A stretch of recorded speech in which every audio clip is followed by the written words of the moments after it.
വളരെ എക്സ്പ്ലെയിൻഡ് ആയിട്ടൊരു ട്വീറ്റ് ചെയ്യുകയും മാർക്കറ്റ് 18,000 ലെവലിലോട്ട് കറക്റ്റ് ചെയ്യുകയും ചെയ്യും എന്നാണ്. ഇൻട്രാഡേ ട്രേഡ് ചെയ്യുന്നവർ രാവിലെ എഴുന്നേൽക്കുന്നു, ട്രേഡ് കിട്ടുന്നില്ല. അടുത്ത വൈകുന്നേരം വരെ ഇരിക്കുന്നു, ട്രേഡ് കിട്ടുന്നില്ല. അനാവശ്യമായിട്ടുള്ള ട്രേഡുകൾ കയറുന്നു, ലോസ് അടിക്കുന്നു. ഇത് തന്നെ കഴിഞ്ഞ 30-40% നന്നായിട്ട് ട്രേഡ് ചെയ്യുന്നവർക്കുടെ കാര്യം പോലും. ന്യൂസ് ചാനലുകൾ നുണ പറയും, ചാർട്ട് നുണ പറയില്ല. ഇസ്രായേലിൻ്റെ സ്റ്റോക്ക് മാർക്കറ്റ് ചാർട്ട് നിങ്ങൾ നോക്കൂ, നുണ പറയില്ല. ഇപ്പോൾ നമ്മുടെ മാർക്കറ്റ് ബ്രേക്ക്ഔട്ടിൻ്റെ എഡ്ജിലേക്കാണ്. ഇത് ബ്രേക്ക്ഔട്ട് ചെയ്യോ ഇല്ലയോ, ഇതിൽ നെഗറ്റീവ് ന്യൂസുകളുണ്ടോ, ഇന്നലത്തെ മാർക്കറ്റ് ഷേക്ക് ഔട്ട് ചെയ്യുന്നു, മുകളിലോട്ടാണോ ഷേക്ക് ഔട്ട്, ഓക്കെ ഷേക്ക് ഔട്ടാണോ, ഇനി കണ്ടിന്യൂ ചെയ്യും. സുല്ലേ, യുദ്ധം വന്നു കഴിഞ്ഞാൽ സ്റ്റോക്ക് മാർക്കറ്റ് എങ്ങനെയാണ് പോകേണ്ടത്? യുദ്ധം വന്നു കഴിഞ്ഞാൽ ഇപ്പം നമുക്ക് മനസ്സിലാവുന്നത് യുദ്ധം വന്നാൽ മാർക്കറ്റ് കയറും എന്നുള്ളതാണ്. ഇന്ത്യ പാകിസ്ഥാൻ വാറിലും ഇറാൻ ഇസ്രായേൽ വാറിലും മാർക്കറ്റ് ഏറ്റവും വലിയ തമാശ എന്ന് വെച്ചാൽ Israel market all time high അടിച്ചോളും എന്നുള്ളതാണ് ഏറ്റവും വലിയ. ഇസ്രായേൽ മാർക്കറ്റിലാണ് ഏറ്റവും വലിയ ബുള്ളിഷസ് കാണുന്നത്. പിന്നെ ഇന്ത്യൻ മാർക്കറ്റിന് എന്തല്ലേ, എൻ്റെ ഒരു ട്രേഡിംഗ് കരിയറിൽ ഞാൻ കണ്ട യുദ്ധങ്ങൾ ഒന്ന് ഉക്രൈൻ റഷ്യ വാറിൻ്റെ സമയത്ത് ഞാൻ മാർക്കറ്റിൽ വളരെ ആക്റ്റീവായിരുന്നു. പിന്നെ ഈ പറഞ്ഞ ലാസ്റ്റ് ടൈം ഉണ്ടായ പാലസ്തീൻ ഇസ്രായേൽ യുദ്ധം, അതുപോലെ തന്നെ നമ്മുടെ ഇന്ത്യ പാകിസ്ഥാൻ, ഇതിലൊക്കെ അല്ലേ എനിക്കോട് ഇന്ത്യ പാകിസ്ഥാൻ യുദ്ധത്തിന് മുമ്പുള്ള യുദ്ധങ്ങളൊക്കെ മാർക്കറ്റ് വളരെ വലിയ രീതിയിൽ ക്രാഷായി. റഷ്യ ഉക്രൈൻ വാറിൽ മാർക്കറ്റ് നല്ല രീതിയിൽ വിക്സ് കൂടുന്നുണ്ടായിരുന്നു. വിക്സ് 30 വരെയൊക്കെ വിക്സ് ജമ്പ് ചെയ്യുന്നുണ്ടായിരുന്നു. മാർക്കറ്റിൽ അത്യാവശ്യം നല്ലൊരു കറക്ഷനൊക്കെ വന്നിട്ടുണ്ടായിരുന്നു. പക്ഷേ ഇവിടെ രണ്ടും അങ്ങനെയൊന്നുമല്ല. പക്ഷേ അത് നമുക്ക് ഓവറോൾ മാർക്കറ്റ് സിനാരിയോ എങ്ങനെയാണ്. ഇപ്പോൾ ഒരു ഡേ ക്യാൻഡിലിട്ട് ചാർട്ടിലോട്ട്, നിഫ്റ്റിയുടെ ചാർട്ടിലോട്ട് നോക്കിക്കഴിഞ്ഞാൽ ഒരു 30-32 ദിവസമായിട്ട് മാർക്കറ്റ് എങ്ങും പോയിട്ടില്ല എന്നുള്ളതാണ്. എങ്ങും പോയിട്ടില്ല, ജസ്റ്റ് കൺസോൾഡേറ്റ് ചെയ്യുന്നു, ഒരേ റേഞ്ചിൽ കൺസോൾഡേറ്റ് ചെയ്യുന്നു എന്നുള്ള റേഞ്ചാണ്. സോ സംതിങ് ബിഗ് എന്ന് പറയുന്ന സംതിങ് ബിഗ്, അതായത് എങ്ങോട്ടാണ് എന്നുള്ള അല്ല, യുദ്ധം ആയതുകൊണ്ട് പോവാൻ വിഷമിച്ച് നിൽക്കുകയാണ് എന്നുള്ളൊരു ആണ് നമ്മൾ ഐഡന്റിഫൈ ചെയ്ത്. പക്ഷെ കൃത്യം 12 ദിവസം കൊണ്ട് യുദ്ധം അവസാനിക്കുന്നു. 14 ദിവസം 2 ആഴ്ചത്തെ യുദ്ധം ഉള്ളൂ എന്ന് പറയുന്നു. എന്നിട്ടുള്ള യുദ്ധം സ്റ്റാർട്ട് ചെയ്യുന്നത്. എന്നിട്ട് കൃത്യം 12-ാമത്തെ ദിവസം 12-13 ദിവസം യുദ്ധം അവസാനിക്കുന്നു. Okay, it's good. US market recover ചെയ്യുന്നു. ഇന്ത്യൻ മാർക്കറ്റ് ഈ കൺസോളിഡേഷൻ റേഞ്ചിൻ്റെ ഏറ്റവും ടോപ്പിലെത്തുന്നു. ഇന്നലെ ബ്രേക്ക്ഔട്ട് ചെയ്തിരുന്നു. ആക്ച്വലി ഇന്നലെ ബ്രേക്ക്ഔട്ട് ചെയ്തിട്ട് അതൊരു ഫേക്ക് ബ്രേക്ക്ഔട്ട് പോലെയാണ്. ഇന്നും ഗ്രീനാണ്. ഇന്ന് ഗ്രാജുവലി ചില പോക്കറ്റ്സ്, ഞാൻ ഇപ്പോഴും പല പോഡ്കാസ്റ്റുകൾ പറയുന്നത് ആ ചില പോക്കറ്റ്സ് വീണ്ടും സ്ട്രെങ്ത് ഉണ്ടാണ്. അപ്പോൾ നമുക്ക് നിഫ്റ്റി ഓവറോൾ നോക്കുമ്പോൾ ഇപ്പോഴും ബുള്ളിഷ് സിനാരിയോയിൽ തന്നെയാണ്, എൻ്റെ ഡൗട്ടൊന്നുമില്ല. വാറിൻ്റേതായ നെഗറ്റിവിറ്റി വളരെ ഫ്യൂ ഡേയ്സിൽ കാണിച്ചു എന്ന് പറഞ്ഞാൽ മാർക്കറ്റ് തിരിച്ച് ഓൾ ടൈം ഹൈയിലോട്ടാണോ. ശരിക്കും മാർക്കറ്റിനെ അറിയില്ല, മാർക്കറ്റ് യുദ്ധം വന്ന പൊട്ടണം, ഈ മാർക്കറ്റ് എന്തിങ്ങനെ അടിച്ചുകൊണ്ടിരിക്കുന്നത്. അതാണ്. അപ്പോൾ ഓൾ ടൈം ഹൈയിലോട്ടാണോ പോകുന്നതെന്നുള്ളതൊക്കെ കൺസേൺ. അപ്പോൾ നമ്മൾ ലാസ്റ്റ് പോഡ്കാസ്റ്റ് പറഞ്ഞ ഇന്ത്യൻ എക്കണോമിക്ക് എന്തോ ഒരു വലിയ പ്രോബ്ലം ഉണ്ട്, അതുകൊണ്ടായിരിക്കാം ഒരു പക്ഷേ ഇത്രയും പോസിറ്റീവ് കാര്യങ്ങൾ സംഭവിച്ചിട്ടും ഒരുപക്ഷെ മാർക്കറ്റ് വലിയ ബ്രേക്ക്ഔട്ടുകളൊന്നും നടത്താത്തത്. പക്ഷേ ഇന്ത്യയുടെ മൈക്രോ എക്കണോമിക് ഡേറ്റ ഭയങ്കര അടിപൊളിയാണ്. RBI കൂടുതൽ ലിക്വിഡിറ്റി പമ്പ് ചെയ്യുന്നു. എന്നിട്ട് നമ്മുടെ മാർക്കറ്റ് വലിയ കാര്യമായിട്ടുള്ള മൂവ്മെൻറ്റുകൾ തരുന്നില്ല എന്നുള്ളത് കൺസേൺ, ഫിയറുള്ള ഒരു ഫാക്ടറാണ്. എനിക്ക് തോന്നുന്നു ഏറ്റവും ലേറ്റസ്റ്റ് ആയിട്ട് നമ്മൾ അതിൻ്റെ അകത്ത് പേടിപ്പെടുത്തുന്ന ഒരു കാര്യം കണ്ടത് ഷിജിമോൻ ആൻ്റണിയുടെ ട്വീറ്റാണ്. അദ്ദേഹം വളരെ എക്സ്പ്ലെയിൻഡ് ആയിട്ടൊരു ട്വീറ്റ് ചെയ്യുകയും മാർക്കറ്റ് 18,000 ലെവലിലോട്ട് കറക്റ്റ് ചെയ്യുകയും ചെയ്യും എന്നാണ്. അപ്പോൾ അതിൻ്റെ കമൻറ്റ് സെക്ഷനൊക്കെ നമ്മൾ ചെക്ക് ചെയ്യുമ്പോൾ എന്താ പറയുക, ആളുകൾ ഒരിക്കലും അതൊന്നും എക്സ്പെക്റ്റഡ് അല്ല എന്നുള്ളതാണ്. പക്ഷേ കൂടുതൽ ആൾക്കാർ ഇപ്പോൾ ബയ്യും ചെയ്യുന്നില്ല, ലിക്വിഡിറ്റി ഇഷ്യൂസ് ഉണ്ട് എന്നുള്ളത് കൊണ്ടായിരിക്കാം ബയ്യും ചെയ്യാത്തത്. അപ്പോൾ മാർക്കറ്റ് 18,000-ലോട്ട് പോകുമെന്ന് വെച്ച് കഴിഞ്ഞാൽ എനിക്കും അറിയില്ല എന്നുള്ളതാണ്. പക്ഷേ കുറച്ചൊക്കെ ഇനി മുകളിലോട്ട് ചിലപ്പോൾ പോയിട്ട് എന്തെങ്കിലും സംഭവിക്കാം. ഒരു 25,700 റേഞ്ചിലൊക്കെ ശരിക്കും പറഞ്ഞു കഴിഞ്ഞാൽ നല്ലൊരു റെസിസ്റ്റൻസ് ഉണ്ട്. 25,700, 25,800 അവിടെ ഒരു ഗ്യാപ്പ് പോലും ഫില്ല് ചെയ്യാൻ ബാക്കി കിടക്കുന്നുണ്ട്. ആ ഒരു റേഞ്ച് വരെയൊക്കെ നമുക്ക് മാർക്കറ്റിനെ എക്സ്പെക്റ്റ് ചെയ്യുമെന്നാണ് ഞാൻ പ്രതീക്ഷിക്കുന്നത്. 26,000 ഓൾ ടൈം ഹൈയും ഒക്കെ പ്രതീക്ഷിച്ച് മാർക്കറ്റിൽ വെയിറ്റ് ചെയ്യുന്നവരുണ്ട്. ഓക്കെ, ചിലപ്പോൾ വന്നേക്കാം, നമുക്കൊന്നും പറയാൻ പറ്റത്തില്ല. ബാങ്ക് നിഫ്റ്റി ഇപ്പോഴും വലിയ സ്ട്രെങ്ത് കാണിക്കും. നമ്മൾ ഓരോ സെക്ടർ വൈസ് ഇവിടെ ചെക്ക് ചെയ്യണം. ഇപ്പോൾ നമ്മൾ 200-ഡേ മൂവിങ് ആവറേജിന് മുകളിൽ ഇപ്പോഴും 46% സ്റ്റോക്കുകൾ മാത്രമേ ഉള്ളൂ ഓവറോൾ നോക്കുമ്പോൾ. അതായത് മാർക്കറ്റിന് ബുള്ളിഷായിട്ട് ഇനിയും പോകണമെങ്കിൽ കൂടുതൽ സെക്ടേഴ്സ് മാർക്കറ്റിനെ സപ്പോർട്ട് ചെയ്യണം. അപ്പോൾ കൂടുതൽ ലീഡേഴ്സ് എഴുന്നേറ്റ് വന്ന് കൂടുതൽ ഒരു 60% സ്റ്റോക്കെങ്കിലും 200-ഡേ മൂവിങ് ആവറേജിൻ്റെ മുകളിലോട്ട് പിടിച്ച് നിന്നാൽ മാത്രമാണ് മാർക്കറ്റ് കൂടുതൽ ബുള്ളിഷായിട്ട് പോകുള്ളൂ എന്നാണ് നമ്മൾ ഐഡൻറ്റിഫൈ ചെയ്യുന്നത്. അപ്പോൾ ഇനിയും ഏതൊക്കെ സെക്ടേഴ്സാണ് തലപൊക്കി വരുന്നത് എന്നാണ് നമ്മളിനി കണ്ടുപിടിക്കേണ്ടത്. ഓക്കെ, മേജറായിട്ട് ഇപ്പോൾ എനിക്ക് തോന്നുന്നു നമ്മൾ റീസെൻ്റ് ആയിട്ട് പറഞ്ഞുകൊണ്ടിരുന്ന ഫിനാൻസ് സെക്ടർ തന്നെയാണ്. Finance, metals. ഇതിനകത്ത് നമ്മൾ കാണാതൊരു സെക്ടർ കയറി വന്നിട്ടുണ്ടല്ലോ, ഇന്ത്യ പാക് യുദ്ധത്തിന് ശേഷം ഡിഫൻസ് സെക്ടർ മേജർ ലീഡറായിട്ട് വന്ന് അവരിപ്പോൾ ഒരു റാലി നടത്തി ഒരു ഫ്ലാഗ് പാറ്റേൺ പോലെ ഒരു കറക്ഷൻ നടത്തിക്കൊണ്ടിരിക്കുകയാണ്. അപ്പോൾ അവിടെ നിന്ന് ഇനിയും ബ്രേക്ക് ഔട്ട് ചെയ്താൽ ഒരു പക്ഷേ ഡിഫൻസ് സെക്ടറിൽ മേജർ ലീഡറായിട്ട് ഡിഫൻസ് സെക്ടർ ചിലപ്പോൾ നിന്നേക്കാം. ബാക്കി നോക്കുകയാണെങ്കിൽ ഈ പറഞ്ഞ ക്യാപിറ്റൽ മാർക്കറ്റ്, നമ്മുടെ total capital market, Nifty capital market നല്ല ബുള്ളിഷ്നെസ് കാണിക്കുന്നുണ്ട്. ഫിൻസർവ്, എക്സ് ബാങ്കുകൾ, അതായത് ഫിൻസർവിൽ തന്നെയുള്ള ബാങ്ക് റിലേറ്റഡ് സ്ഥാപനങ്ങളൊക്കെ നല്ല സ്ട്രെങ്ത്, ഉള്ളതിൽ ഏറ്റവും സ്ട്രെങ്ത് അവരാണ്. പിന്നീട് ഏറ്റവും കൂടുതൽ സ്ട്രെങ്ത് കാണിക്കുന്നത് ഈ പറഞ്ഞ പ്രൈവറ്റ് ബാങ്കുകളാണ്. ഇതിൽ തന്നെ നമുക്കറിയാം HDFC, ICICI ബാങ്ക്. പല അനലിസ്റ്റുമാരും HDFC ബാങ്കിനൊക്കെ 2300 റേഞ്ച് വരെയൊക്കെ ടാർഗറ്റ് പറയുന്നുണ്ട്. ഇപ്പോഴും 2000 ബ്രേക്ക് ചെയ്യാൻ കിടന്ന് ചക്രശ്വാസം വലിക്കുകയാണ്. ICICI ബാങ്ക് ആണെങ്കിലും ആക്സിസ് ബാങ്ക് ഒക്കെ ആണെങ്കിലും ആ ഒരു ബുള്ളിഷ്നെസ് നമ്മൾ കാണിക്കുന്നുണ്ട്. അപ്പോൾ പ്രൈവറ്റ് ബാങ്കുകൾ നല്ല ബുള്ളിഷ്നെസ് സ്പേസിൽ തന്നെയാണ്. അവർ തന്നെ ആ ഒരു ലീഡിങ് കോമ്പറ്റീഷനിൽ ഉണ്ട്. അത് കഴിഞ്ഞാൽ ഫിൻ സർവീസ്, ഈ പറഞ്ഞ മുത്തൂറ്റ് ഉൾപ്പെടെയുള്ള ഫിൻ സർവീസ് സ്റ്റോക്കുകൾ ലീഡേഴ്സാണ്. അവരും അത്യാവശ്യം സ്ട്രെങ്ത് ഉണ്ട്. പിന്നീട് നമുക്ക് നിഫ്റ്റി ബാങ്ക്, ഈ പറഞ്ഞ എല്ലാ ബാങ്കിങ് സെക്ടറുകളും ഈ പറഞ്ഞ കാറ്റഗറിയിൽ വരുന്നുണ്ട്. ആഫ്റ്റർ ദാറ്റ് നമ്മൾ ശ്രദ്ധിക്കാതെ അടുത്തൊരു സ്ട്രെങ്ത്ത് കാണിക്കുന്നൊരു പോക്കറ്റ് നിഫ്റ്റി ഇൻഫ്രാസ്ട്രക്ചറാണ്. ഗവൺമെൻറ് ഇൻഫ്രാസ്ട്രക്ചറിൽ കൂടുതൽ ഫോക്കസ് ചെയ്യാൻ അടുത്ത വർഷങ്ങളിൽ കൂടുതൽ സാധ്യതയുണ്ട്. കൂടുതൽ ഫണ്ട് അങ്ങോട്ടേക്ക് പമ്പ് ചെയ്യാൻ സാധ്യതയുണ്ട്. അവിടെ ഞാൻ കുറേ അനലിസ്റ്റുമാരുടെ വീഡിയോസിലൊക്കെ കണ്ടതും റിപ്പോർട്ടുകളും മ്യൂച്വൽ ഫണ്ടുകളുടെ റിപ്പോർട്ടുകളൊക്കെ നോക്കുമ്പോൾ സിമൻറ്റ് സെക്ടറുകളിൽ പലരും വലിയ പ്രതീക്ഷ അർപ്പിക്കുന്നുണ്ട്. സിമൻറ്റ് സെക്ടറുകളിലെ സ്റ്റോക്ക്, ഇൻഫ്രാസ്ട്രക്ചറുമായിട്ട് ബന്ധപ്പെട്ട് സിമൻറ്റിൽ ഭയങ്കര ഇമ്പോർട്ടൻസ് ഉണ്ട്. അപ്പോൾ നിങ്ങൾ നല്ല സിമൻറ്റ് സെക്ടേഴ്സ്, സിമൻറ്റ് സ്റ്റോക്കുകളെ കൂടി ഐഡൻറ്റിഫൈ ചെയ്യാം. അതുപോലെ തന്നെ ഓയിൽ ആൻഡ് ഗ്യാസും അത്യാവശ്യം സ്ട്രെങ്ത്ത് വന്ന് കൺസോൾട്ടേഷൻ പീരീഡിലാണ് നിൽക്കുന്നത്. ബ്രേക്ക് ഔട്ട് ചെയ്ത് കഴിഞ്ഞാൽ ഓയിൽ ആൻഡ് ഗ്യാസിൽ നല്ലൊരു ബ്രേക്ക് ഔട്ട് നമുക്ക് കിട്ടിയേക്കാം. പക്ഷേ കമ്പാരിറ്റീവ്ലി ഓയിൽ ആൻഡ് ഗ്യാസിലോട്ടൊക്കെ വരുമ്പോൾ സ്ട്രെങ്ത്ത് ഇച്ചിരി കുറവാണ് എന്നുള്ളതാണ്. സർവീസ് സെക്ടറിനും സ്ട്രെങ്ത്ത് കുറവാണ്, ബുള്ളിഷ്നെസ് ഉണ്ട്. അതിൽ താഴെയുള്ളൊരു ബുള്ളിഷ്നെസ് മാത്രമാണ് PSU ബാങ്ക്സിനുള്ളൂ. ബാങ്കിങ് സെക്ടർ പോസിറ്റീവ് ആണെന്ന് പറഞ്ഞാലും ഇതിൽ PSU ബാങ്ക്സ് അത്രയും പോസിറ്റീവ് അല്ല എന്ന് വേണം നമ്മൾ ഐഡൻറ്റിഫൈ ചെയ്യാൻ. അപ്പോൾ പല മേജർ സെക്ടേഴ്സ് നമ്മുടെ ലിസ്റ്റിൽ ഇപ്പോഴും വന്നിട്ടില്ല. നമ്മൾ നോക്കുകയാണെങ്കിൽ IT ഇതിൻ്റെ താഴെയാണ്, ഫാർമ ഇതിൻ്റെ താഴെയാണ്, റിയാലിറ്റി റിക്കവറി ഉണ്ടെങ്കിൽ ഇതിൻ്റെ താഴെയാണ്, പിന്നെന്താണ് ലോജിസ്റ്റിക്സിൻ്റെ താഴെയാണ്. ഓക്കെ, അപ്പോൾ എന്തിനാ നിഫ്റ്റി 500 പോലും ഈ പറഞ്ഞ ലിസ്റ്റിൻ്റെ ഒത്തിരി താഴെ കിടക്കുന്ന ഒരു കൺസെപ്ഷനിൽ FMCG ഇപ്പോൾ ഒന്ന് തിരിച്ച് ജീവൻ വെച്ച് വരുന്നുണ്ടെങ്കിലും അവരുടെ സ്ട്രെങ്ത്ത് ഭയങ്കര താഴെയാണ്. കമ്പാരിറ്റീവ്ലി നമ്മൾ നിഫ്റ്റി ടോട്ടലോ അല്ലെങ്കിൽ നിഫ്റ്റിയായിട്ട് കമ്പയർ ചെയ്യുമ്പോൾ കൺസെപ്ഷൻ ഈ FMCG സെക്ടറിലൊക്കെ ഇപ്പോഴും നമുക്കൊരു സ്ട്രെങ്ത്ത് കാണാനായിട്ട് പറ്റുന്നില്ല. ഓട്ടോ ഒരു cup and handle pattern make ചെയ്തിട്ട് ബ്രേക്ക് ഔട്ടിന് വേണ്ടി നിൽക്കുകയാണ്, ഒരു കൺസോൾട്ടേഷൻ റേഞ്ചിലാണ്. അപ്പോൾ ഓട്ടോയിലെ ചില സ്റ്റോക്കുകൾ ഒരുപക്ഷെ അതിൻ്റെ അകത്ത് ബുള്ളിഷ്നെസ് വരാം. പക്ഷേ ഓവറോൾ ഓട്ടോ സെക്ടറിൻ്റെ സ്ട്രെങ്ത്ത് ഭയങ്കര കുറവാണെന്നാണ് ഞാൻ പറയുന്നത്. പക്ഷേ പാറ്റേൺ വൈസ് ഓട്ടോയിൽ നല്ലൊരു എൻട്രി ഇങ്ങനെ വന്ന് തുടങ്ങിയിട്ടുണ്ട്. ഇത് ബ്രേക്ക് ഔട്ട് ചെയ്ത് കഴിഞ്ഞാൽ ഓട്ടോ പയ്യെ സ്ട്രെങ്ത്ത് വെച്ച് വന്നേക്കാം. ഇങ്ങനെയാണ് ഒരു സ്ട്രെങ്ത്ത് വൈസ് അല്ലെങ്കിൽ ഒരു സെക്ടർ വൈസ് നമുക്ക് നമ്മുടെ ഈ പറഞ്ഞ നിഫ്റ്റീനെ അല്ലെങ്കിൽ ഈ പറഞ്ഞ സെക്ടേഴ്സിനെ നമുക്ക് അനാലിസിസ് ചെയ്യാനായിട്ട് പറ്റുക. ഒരിടയ്ക്ക് നമ്മൾ പറഞ്ഞ നിഫ്റ്റി ഡിജിറ്റൽ, നമ്മുടെ പുതിയ ഡിജിറ്റൽ പ്ലാറ്റ്ഫോംസ് നല്ല രീതിയിൽ കറക്റ്റ് ചെയ്തിരുന്നു. പക്ഷേ അതിൻ്റെ പകുതിയോളം റിട്ടേൺ തിരിച്ചു കയറിയിട്ടുണ്ട്. പക്ഷെ സ്ട്രെങ്ത്ത് ആയോ എന്ന് ചോദിച്ചാൽ സ്ട്രെങ്ത് ആയി വരുന്നേ ഉള്ളൂ. ഡിജിറ്റൽ ഒരു ഫുൾ സ്ട്രെങ്ത്തിലോട്ട് ഇപ്പോഴും ആയിട്ടില്ല. റിക്കവർ ചെയ്തു താഴ്ത്തുനിന്ന്, ഓക്കെ, കുഴപ്പമില്ലാത്ത റിക്കവറിയാണ്. പക്ഷേ ഹൈ ഇപ്പോഴും ഒത്തിരി മുകളിലാണ്. അവിടെ വരെയൊക്കെ എത്തിയാൽ ഭയങ്കര അടിപൊളിയായിരിക്കും. അപ്പോൾ ഓരോ സെക്ടർ വൈസും നമ്മൾ സെപ്പറേറ്റ് എടുത്ത് ചെക്ക് ചെയ്യുമ്പോൾ ഏതെങ്കിലുമൊക്കെ ഒരു 1-2 സെക്ടേഴ്സ് കൂടി ഈ ലീഡർഷിപ്പിലോട്ട് വരണം. എന്നാൽ മാത്രമാണ് എന്ത് സംഭവിക്കുക, ഒരു ഓൾ ടൈം ഹൈലോട്ടൊക്കെ മാർക്കറ്റ് വരുള്ളൂ. അല്ലാതെ മാർക്കറ്റ് നിഫ്റ്റി മൂവ് ചെയ്യുന്നത് സ്റ്റോക്ക് സപ്പോർട്ട് ചെയ്യുമ്പോഴാണ്. അപ്പോൾ മറ്റ് സെക്ടേഴ്സ് കൂടി വരണം. നിഫ്റ്റി 500 റിക്കവർ ചെയ്യണം. കാരണം കൂടുതൽ ഈ പറഞ്ഞ നിഫ്റ്റി ഇൻഡെക്സിലൊന്നും ആയിരിക്കില്ല ആളുകൾ മൊത്തം ട്രേഡ് ചെയ്യുന്നത്, ഇൻവെസ്റ്റ് ചെയ്യുന്നതൊക്കെ. അവർ സ്റ്റോക്കുകൾ മിഡ് ക്യാപ്പ് സ്മോൾ സ്മോൾ ക്യാപ്പിലെ നല്ല സ്റ്റോക്കുകൾ ഐഡൻറ്റിഫൈ ചെയ്താൽ മാത്രമാണ് ഇതൊക്കെ നമുക്ക് ഐഡൻറ്റിഫൈ ചെയ്യാനായിട്ട് പറ്റത്തുള്ളൂ. പുതിയതായിട്ട് വരുന്ന പോക്കറ്റ്സ് അല്ലെങ്കിൽ സെക്ടേഴ്സിൽ ഇടാനായിട്ടുള്ള പൈസ നമ്മൾ റിസർവ് ചെയ്ത് വെക്കണം. അവിടെയാണ് ഇനിയുള്ള ഗെയിം. കാരണം ഇതൊരു ഓൾ ടൈം ഹൈയിലോട്ട് അല്ലെങ്കിൽ ഓൾ ടൈം ഹൈ ബ്രേക്ക് ചെയ്യുന്ന സിറ്റുവേഷനിലോട്ടാണ് പോകുന്നതെങ്കിൽ, ഐ ഡോണ്ട് നോ, അങ്ങനെ പോകുന്നല്ല ഞാൻ പറയുന്നത്, ചിലപ്പോൾ പോയേക്കാം.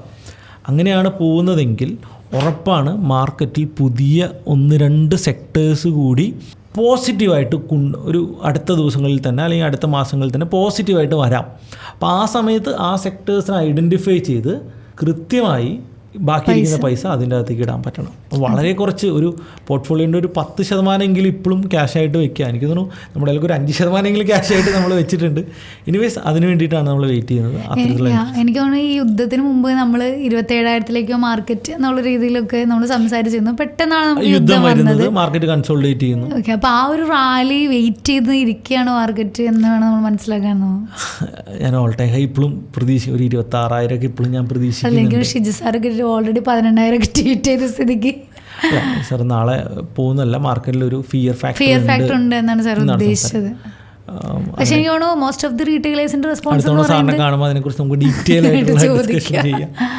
ഓക്കെ, അപ്പോൾ എന്തായാലും നിങ്ങൾ അല്ലേ, നിങ്ങളുടെ ഒരു അഭിപ്രായം നമ്മൾ കഴിഞ്ഞ തവണ ഓൾറെഡി ചോദിച്ചിരുന്നു. പക്ഷേ കഴിഞ്ഞ പോഡ്കാസ്റ്റ് നമ്മൾ പൊളിറ്റിക്സ് കുറച്ച് മിക്സ് ചെയ്തുകൊണ്ട് സ്റ്റോക്ക് മാർക്കറ്റ് കുറെ കാര്യങ്ങൾ അല്ല, ഹേറ്റേഴ്സ് അല്ല, അത് അവരവരുടെ അഭിപ്രായം പറയുന്നത് മാത്രമല്ല, നമ്മൾ അങ്ങനെ എടുക്കുന്നേ ഉള്ളൂ. അല്ല, സുനിലിന്റെ അഭിപ്രായം ആയിരിക്കണം എന്നില്ല എല്ലാവർക്കും. ഇപ്പോൾ സുനിൽ പറയുമ്പോൾ എല്ലാ കാര്യങ്ങളും പറയണം, ഇപ്പോഴത്തെ കാര്യങ്ങൾ മാത്രം എന്താണ് പറയുന്നതെന്നൊക്കെ ഒരുപാട് പേര് കമന്റ് ചെയ്തിട്ടുണ്ട്. തീർച്ചയായിട്ടും നമ്മളത് അക്സെപ്റ്റ് ചെയ്യുന്നല്ലേ, പലർക്കും പല ഞാൻ ഇതിൻ്റെ അകത്ത് ഇസ്രായേൽ ശരിയാണെന്നോ ഇറാൻ തെറ്റാണെന്നോ ഒന്നുമല്ല ഞാൻ പറഞ്ഞത് ഇസ്രായേൽ യുദ്ധം ചെയ്യാൻ പോയതോ അല്ലെങ്കിൽ ഇസ്രായേൽ ചെയ്യുന്ന നടപടികൾ ശരിയാണെന്നോ ഒന്നും ആർക്കും അഭിപ്രായമില്ല. എങ്കിൽ ഇറാൻ ചെയ്യുന്നത് നല്ലതാണോ? ഇറാൻ ചെയ്യുന്നത് നല്ലതല്ല. അപ്പോൾ ഇറാനാണെങ്കിലും ഇസ്രായേലാണെങ്കിലും ആ ഏരിയ അതങ്ങനെയാണ്. നമുക്കതൊന്നും ചെയ്യാനോ ആർക്കെങ്കിലും ഇതിലും പക്ഷം പിടിച്ചിട്ട് ആരുടെ സൈഡ് പറയാനോ ഒന്നും പറ്റത്തില്ല. ഹിസ്റ്റോറിക്കലി പോയി എനിക്ക് അതിൻ്റെ ഹിസ്റ്ററി എനിക്ക് അറിയില്ലാത്തതുകൊണ്ടൊന്നുമല്ല, അതിന് വളരെ നന്നായിട്ട് അറിയാം. ഞാൻ വേണമെങ്കിൽ എന്താ പറയുക, ബിഫോർ ക്രൈസ്റ്റ് മുതൽ വേണമെങ്കിലുള്ള ചരിത്രം വേണമെങ്കിൽ ഞാൻ പറയാം. അതൊന്നും ഒരു പ്രോബ്ലം ഉണ്ടായിട്ടല്ല. പക്ഷേ ഹിസ്റ്റോറിക്കലി ആണെങ്കിലും 2 രാജ്യങ്ങളും ചെയ്യുന്ന വളരെ വളരെ വളരെ നമുക്ക് ഒരിക്കലും അംഗീകരിക്കാൻ പറ്റാത്ത രാജ്യം. ഇറാൻ സമ്പുഷ്ടീകരിച്ചു എന്ന് പറയുന്നൊരു കാര്യം. ഇറാൻ ആണവ നിർവ്യാപന കരാറിൽ ഒപ്പുവെച്ച ഒരു രാജ്യമാണ്. അപ്പോൾ എല്ലാവരും പറയുമ്പോൾ ഈ മലയാളം ന്യൂസ് ചാനലുകൾ പറയുമ്പോൾ അതിൻ്റെ അകത്ത് ക്ലാരിറ്റി കുറവുണ്ട് എന്നതുകൊണ്ട് ഞാൻ അതിൻ്റെ അകത്ത് എൻ്റെ അണ്ടർസ്റ്റാൻഡിങ് ഒന്ന് പറയാം. ആണവായുധ നിർവ്യാപന കരാറിൽ ഇറാൻ ഒപ്പുവെച്ചിട്ടുണ്ട്. ആണവായുധ അത് ഇത് ആവശ്യങ്ങൾക്ക് വേണ്ടി മാത്രമേ ഉപയോഗിക്കുള്ളൂ, ഒരു ബോംബിന് വേണ്ടിയിട്ട് പോവില്ല എന്നുള്ളതാണ്. യുദ്ധം ഒപ്പുവെച്ചിട്ടുണ്ട്. നമ്മുടെ പക്ഷേ അണുവായുധം വെച്ചിട്ട് ഒരു രാജ്യത്തിന് എനർജി ഉണ്ടാക്കാനായിട്ട് ഒരു 10% മാത്രം എൻറിച്ച്മെൻറ്റ് നടത്തിയാൽ മതി. ഇനി ഈ എൻറിച്ച്മെൻറ്റ് നടത്തുന്ന ടെക്നോളജി എങ്ങനെ ഇറാന് കിട്ടി, അത് പാകിസ്ഥാൻ സയൻറ്റിസ്റ്റ് ചോർത്തി കൊടുത്തതാണെന്ന് നമുക്കെല്ലാവർക്കും അറിയാം. അത് ലോകം അംഗീകരിച്ച കാര്യമാണ്. ലിബിയ, നോർത്ത് കൊറിയ, ഇറാൻ, ഈ രാജ്യങ്ങൾക്കൊക്കെ പാകിസ്ഥാൻ സയൻറ്റിസ്റ്റ്, പാകിസ്ഥാൻ ഉൾപ്പെടെ ഈ ടെക്നോളജി ഒരു കണ്ടുപിടിച്ചു എന്നല്ലല്ലോ, മറ്റു രാജ്യത്തു നിന്ന് കട്ടെടുത്തതാണ്. ഒന്നാമത്തെ കേസ്. ഫൈൻ, 10% എൻറിച്ച് ചെയ്യട്ടെ. ഒരു രാജ്യത്തിന് അതിൻ്റെ ആവശ്യമുണ്ട്, എനർജി പർപ്പസിന് 10% എൻറിച്ച് ചെയ്യട്ടെ. അതിനാരും തടയുന്നില്ല. അവർക്ക് ഓക്കെയാണ്, അവർക്ക് 10% എൻറിച്ച് ചെയ്തുകൊണ്ട് അവരുടെ എനർജി ആവശ്യങ്ങൾക്ക് വേണ്ടി ഉപയോഗിക്കാം. ഇനി 20% എൻറിച്ച് ചെയ്യട്ടെ. ഈ 20% വരെ എൻറിച്ച് ചെയ്യാൻ ഭയങ്കര ഡിഫിക്കൽട്ടാണ്. 20% വരെ യുറേനിയം എൻട്രി ചെയ്യാം. നിങ്ങൾ അറിയില്ല, ഇപ്പോൾ യുറേനിയം 234 235 അല്ലേ, ഈ 234 കുറച്ച് വെയിറ്റ് കൂടിയ മോളിക്യുലർ മാസ് കൂടിയതാണ് 235. അപ്പോൾ ഇതിനെ ലിക്വിഡ് ഫോമിൽ, ഇതിനെ ഗേഷ്യസ് ഫോമിലോട്ടാക്കിയിട്ട് ഇതിനെ റൊട്ടേറ്റ് ചെയ്ത് ഒരു ഫിൽട്ടർ ചെയ്യുന്ന മെത്തേഡാണ്. ഈ മെത്തേഡ് ഇൻട്രൊഡ്യൂസ് ചെയ്ത് ഈ രഹസ്യമാണ് ആക്ച്വലി ഇതിൻ്റെ ടെക്നോളജിയാണ് നമ്മൾ ചോർത്തി ഇവർക്ക് കിട്ടുക. അപ്പോൾ ഇങ്ങനെ വരുമ്പോൾ ഈ 1,00,000 RPM കറങ്ങുന്ന ഈ റൊട്ടേഷൻ്റെ അകത്ത് എയർ പമ്പ് ചെയ്തുകൊണ്ട് അതിൻ്റെ സെൻറ്ററിൽ മാത്രം വെയിറ്റ് കൂടിയത് വരികയും അതിനെ മാത്രം പുറത്തെടുത്ത് ഇതിനെ റിപ്പീറ്റഡ് പ്രോസസ്സിലൂടെ കടത്തി വിട്ടിട്ടാണ് ഈ എൻറിച്ച്മെൻറ്റ് നടക്കുക. ഓക്കെ, അപ്പോൾ അങ്ങനെ ഇത് ചിലപ്പോൾ ഒരു 2-3 വർഷം എടുക്കും ആദ്യത്തെ 20% എൻറിച്ച്മെൻറ്റ് ആവാനായിട്ട്. ഓക്കെ, 0.001% ഒക്കെ യുറേനിയം മാത്രമാണ് ഇതിൻ്റെ അകത്ത് ഉണ്ടാവുക. അപ്പോൾ 20% എൻറിച്ച്മെൻറ്റ് ചിലപ്പോൾ വർഷങ്ങൾ എടുത്തിട്ടായിരിക്കും ഒരു രാജ്യത്തിന് അച്ചീവ് ചെയ്യാൻ പറ്റുക. 20% എൻറിച്ച്മെൻറ്റ് മെഡിക്കൽ ആവശ്യങ്ങൾക്ക് വേണ്ടി യുറേനിയം ഉപയോഗിക്കാറുണ്ട്. അതും ഓക്കെയാണ്. ഇതിനേക്കാൾ കൂടുതൽ ഒരു രാജ്യം എന്തിനാണ് എൻട്രി ചെയ്യുന്നത്? അവിടെയാണ് പ്രോബ്ലം. അവിടെ നിന്നാണ് ബോംബ് ഉണ്ടാക്കാനല്ലേ, എങ്കിൽ അവർ ബോംബ് ഉണ്ടാക്കട്ടെ എന്നാണ് നിങ്ങൾ പറയുന്നതെങ്കിൽ, ഞാൻ ഇസ്രായേലിൻ്റെ സൈഡ് പിടിച്ച് പറയുന്നതല്ല. ഇന്ത്യ പാകിസ്ഥാൻ വാർ വന്നപ്പോൾ ലോകരാഷ്ട്രങ്ങളെല്ലാം ഇടപെട്ടു. എന്തുകൊണ്ടാണെന്നറിയും? ഇന്ത്യയുടെയിലും പാകിസ്ഥാൻ്റെ ഇടയിലും ന്യൂക്ലിയർ ബോംബുണ്ട്. തമിഴ്നാടിൻ്റെ അത്രം പോലും ശക്തിയില്ലാത്ത ഇന്ത്യയും പാകിസ്ഥാനും നമ്മൾ കമ്പയർ പോലും ചെയ്യാത്തൊരു പാകിസ്ഥാൻ. നമ്മളെ ഏത് സ്കെയിൽ വെച്ചിട്ടാണ് ഇന്ത്യനെ പാകിസ്ഥാനെ അളക്കുക? നമ്മൾ ആനയാണെങ്കിൽ ഒരു ഉറുമ്പാണ്. ഈ രാജ്യത്തിൻ്റെ അടുത്ത് നമുക്ക് കോംപ്രമൈസ് ചെയ്യേണ്ടി വരുന്നു. ഈ രാജ്യത്തിൻ്റെ അടുത്ത് നമുക്ക് വെടിനിർത്തൽ നടത്തേണ്ടി വരുന്നു. ഒരേ തവണയും നമ്മളെ അറ്റാക്ക് ചെയ്യുന്നു, അല്ലെങ്കിൽ നമ്മളെ തീവ്രവാദികൾ വിട്ട് നമ്മുടെ സാധാരണക്കാരെ കൊല്ലുന്നു, നമ്മുടെ ആ ഒരു ഏരിയയിലെ സമാധാനം നശിപ്പിക്കുന്നു. ഒരു കുഞ്ഞ രാജ്യമാണ് ഈ ചെയ്യുന്നത്. നമ്മൾ തിരിച്ചറ്റാക്ക് ചെയ്യുന്നു. നമ്മൾ തിരിച്ചറ്റാക്ക് ചെയ്യുമ്പോഴേക്കും ലോകരാഷ്ട്രങ്ങളൊക്കെ വന്നിട്ട് ഓക്കെ വെടിനിർത്തൽ ചെയ്യണം ബ്ലാ ബ്ലാ പറഞ്ഞ് നമ്മളെ സപ്രസ് ചെയ്യിപ്പിക്കുന്നു. ഇതെത്ര പ്രാവശ്യമായി? ഇതിനൊറ്റ കാരണം പാകിസ്ഥാൻ്റെ കയ്യിൽ ഈ അണുവായുധം ഉണ്ട് എന്നുള്ള ഒറ്റ കാരണമാണ്.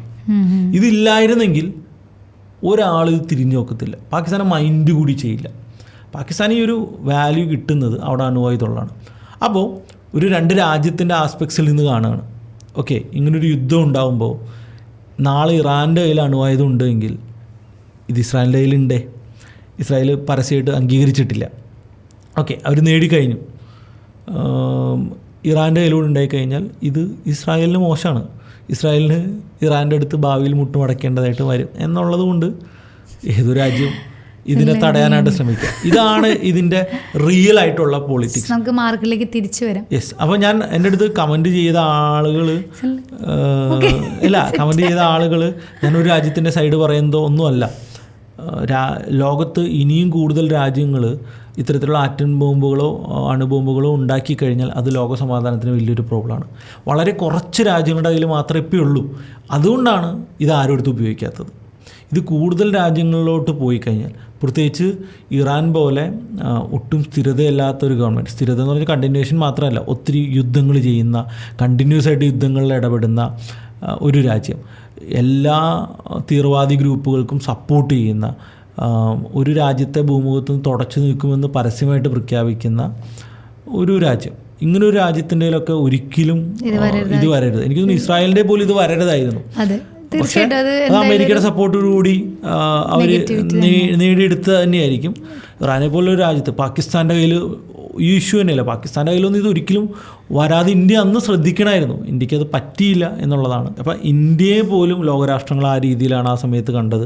2007 വരെ നമുക്ക് സാങ്ഷൻസും ഉപരോധങ്ങളും ഒക്കെ ഉണ്ടായിരുന്നു. അപ്പോൾ ഇതൊക്കെ കോമൺ ആയിട്ട് തന്നെ കാണാം. ഞാനൊരു രാജ്യത്തിന് ഇതിൻ്റെ ഗ്ലോബൽ പൊളിറ്റിക്സിൻ്റെ വശങ്ങൾ സംസാരിച്ചു മാത്രമേ ഉള്ളൂ. പിന്നെ മലയാളം ന്യൂസ് ചാനൽ കണ്ടുകൊണ്ട് എൻ്റെ പോഡ്കാസ്റ്റിനെ വിലയിരുത്തണ്ട. കാരണം മലയാളം ന്യൂസ് ചാനൽ ഫുൾ എതിരായിട്ടാണ് പറഞ്ഞത്. ഇപ്പം ഞാൻ പറഞ്ഞതും മലയാളം ന്യൂസ് ചാനലിൽ വരുന്ന ന്യൂസും രണ്ടായിരിക്കും. കാരണം അതാണ് കൂടുതൽ പോസിറ്റീവായിട്ട് പറഞ്ഞിട്ടുണ്ട് എന്നുള്ളതാണ്. ഞാൻ ഒരു രാജ്യത്തിൻ്റെ സൈഡ് പിടിച്ചോ ഒരു രാജ്യം ചെയ്യുന്നത് ശരിയാണെന്നോ മറ്റു രാജ്യം ചെയ്യുന്നത് തെറ്റാണെന്നോ ഒന്നും പറഞ്ഞിട്ടില്ല. രണ്ട് രാജ്യവും ചെയ്യുന്നത് തെറ്റാണ്. ഇന്ത്യ പാകിസ്ഥാൻ യുദ്ധം ഉണ്ടായപ്പോൾ ഞാൻ പറഞ്ഞ ഒറ്റ കാര്യമുള്ളൂ, യുദ്ധത്തിൽ ഒരു വിന്നർ ഇല്ല. യുദ്ധത്തിൽ കുറച്ച് വലുതായിട്ട് തോൽക്കുന്ന ആളും ചെറുതായിട്ട് തോൽക്കുന്ന ആളും, ഇത് മാത്രമേ ഉള്ളൂ. അപ്പോൾ തീർച്ചയായിട്ടും എല്ലാവരും അവരുടെ അഭിപ്രായങ്ങളാണ് കമന്റ്സിൽ പറഞ്ഞത്.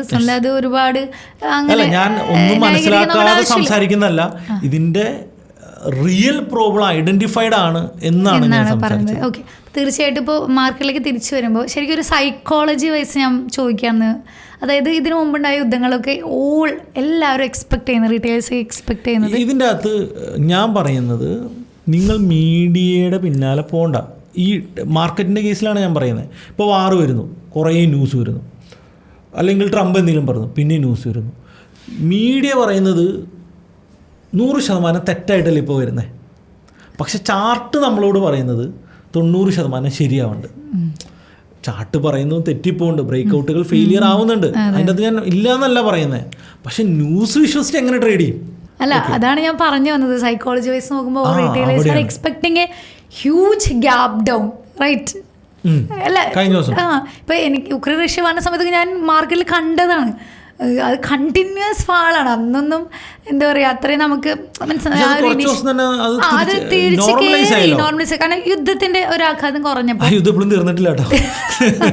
പക്ഷേ ഇത് എനിക്ക് തോന്നുന്നു കമന്റിൽ വരെ വന്നതായിട്ട് എനിക്ക് ഓർമ്മയുണ്ട്. ഇസ്രായേലിന്റെ കൂടെ അമേരിക്ക കൂടി ചേർന്നു, ഇനി നിങ്ങൾ ഇതൊക്കെ മാറ്റി പറയേണ്ടി വരും. അപ്പം ഞാൻ വിചാരിച്ചു ശരിയാ, ഇനി തിങ്കളാഴ്ച മാർക്കറ്റ് എന്തായിരിക്കും പറഞ്ഞ്. നമ്മൾ ഓൾറെഡി വെള്ളിയാഴ്ച വൈകുന്നേരമാണ് ആ ഒരു പോഡ്കാസ്റ്റ് ഷൂട്ട് ചെയ്യുന്നത്.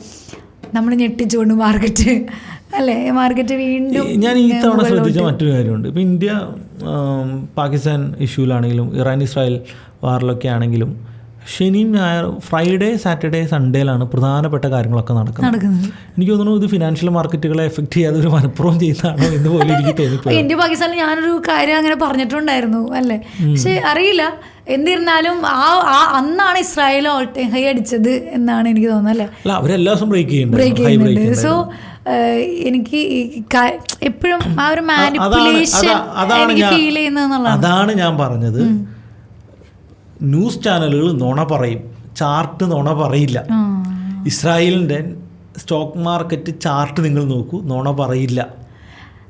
നമ്മൾ കാണാത്ത യഥാർത്ഥത്തിലുള്ള ജിയോ പൊളിറ്റിക്സ് എന്താണെന്ന് ചാർട്ട് നമ്മളോട് പറയുന്നുണ്ട്, ന്യൂസല്ല. അപ്പോൾ മലയാളം ന്യൂസ് ചാനലുകൾ എന്ത് പറയുന്നു എന്നുള്ളത് നിങ്ങൾ എടുക്കാതിരിക്കുകയോ ചെയ്യാം. സ്റ്റോക്ക് മാർക്കറ്റ് നിങ്ങൾ പക്ഷെ അങ്ങനെയല്ല ഇപ്പം എൻ്റെ പ്രോബ്ലം. ഇപ്പം ന്യൂസ് എന്തൊക്കെ പറയട്ടെ, ജിയോ പൊളിറ്റിക്സ് എന്തോ എങ്കിലും അവർ ഫേവർ ചെയ്ത് പറഞ്ഞോട്ടെ. പക്ഷെ യുദ്ധം എന്ന് കേൾക്കുമ്പോൾ നമ്മൾ എക്സ്പെക്ട് ചെയ്യുന്നത് എന്താണ്? ഈ യുദ്ധത്തിനെ നമ്മളത് കാണേണ്ട ആസ്പെക്ട്സ് കുറച്ചുകൂടി ആംഗിൾ വേറെയാണ്, അതിൻ്റെ റീസൺസ് വേറെയാണ്. അതിൻ്റെ അകത്തേക്കൊക്കെ ഞാൻ പോയാൽ വീണ്ടും ഞാൻ ആ പൊളിറ്റിക്സിലോട്ട് പോകും. ഞാനത് പറയുന്നില്ല, വേറൊരു പോഡ്കാസ്റ്റ് ചെയ്യാം. അപ്പോൾ ചാർട്ടിനെ വിശ്വസിക്കുക, ബ്രേക്കൗട്ടുകൾ ചാർട്ടിൻ്റെ കൂടെ പോവുക, ചാർട്ടിൽ മാത്രം വിശ്വസിക്കുക. ന്യൂസ് മീഡിയാസിനെ നിങ്ങൾ മൊത്തത്തിൽ മാറ്റി നിർത്തിയാൽ നിങ്ങളുടെ സ്റ്റോക്ക് മാർക്കറ്റ് നന്നാകും. അല്ല, പത്രമൊക്കെ വായിച്ചോളൂ, അല്ല ന്യൂസ് കണ്ടോളൂ, പത്രം വായിച്ചോളൂ. നമ്മള് നമ്മുടെ കേരളത്തിൽ ഓക്കെ. അപ്പോൾ ഞാൻ പറയുന്നത് ഇപ്പം നമുക്കൊക്കെ, എനിക്കൊക്കെ ന്യൂസ് പേപ്പർ വായിക്കുന്ന ശീലം സ്കൂളിൽ നിന്ന് തുടങ്ങുന്നതാണ്.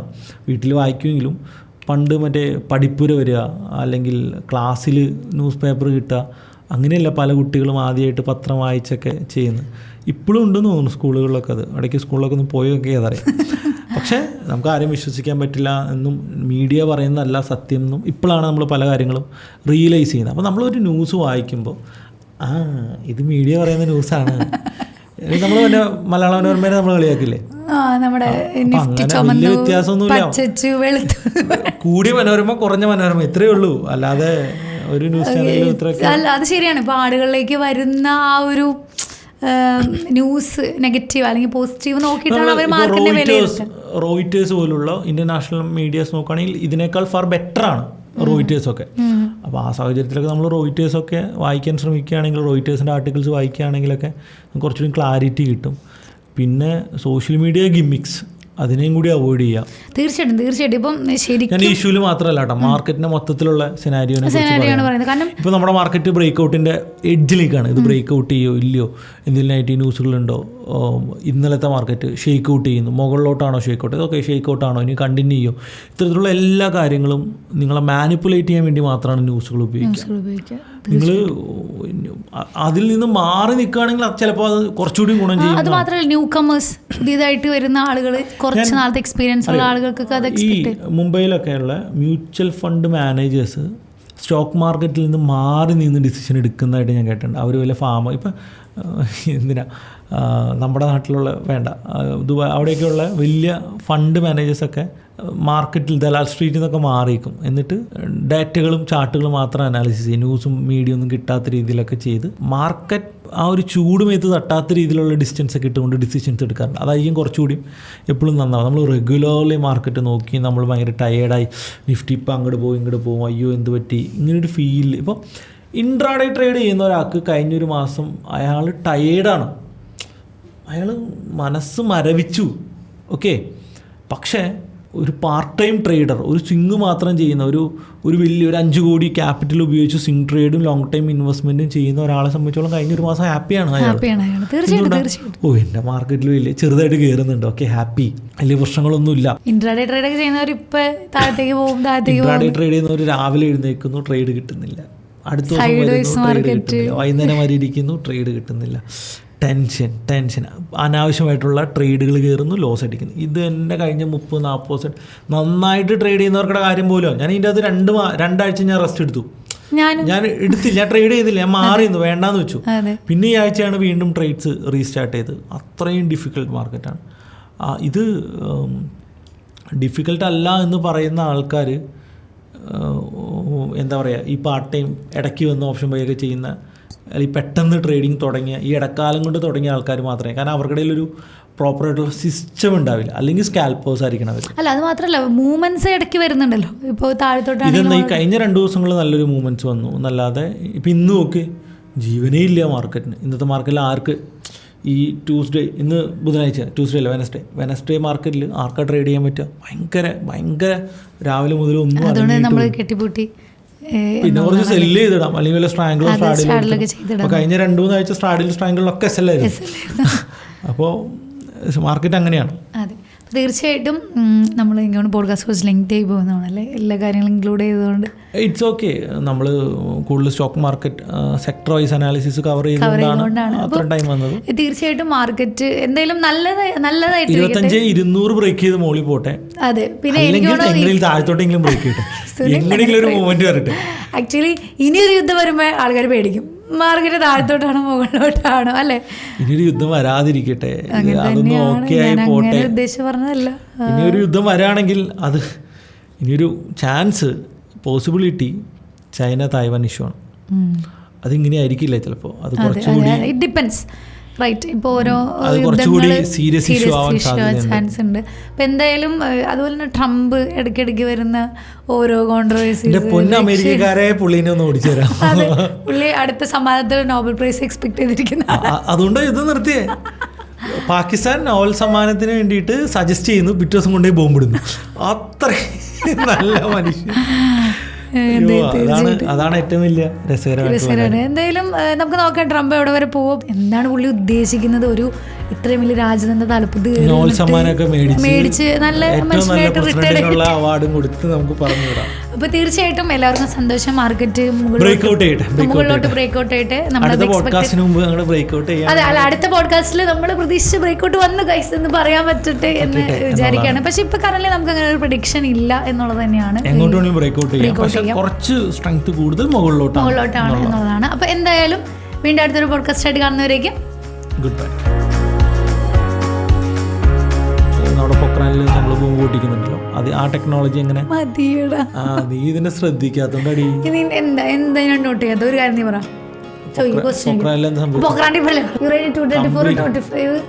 മൈനിങ് കോൺസെൻട്രേറ്റഡ് പോക ഇതൊക്കെ റെഡി 1 2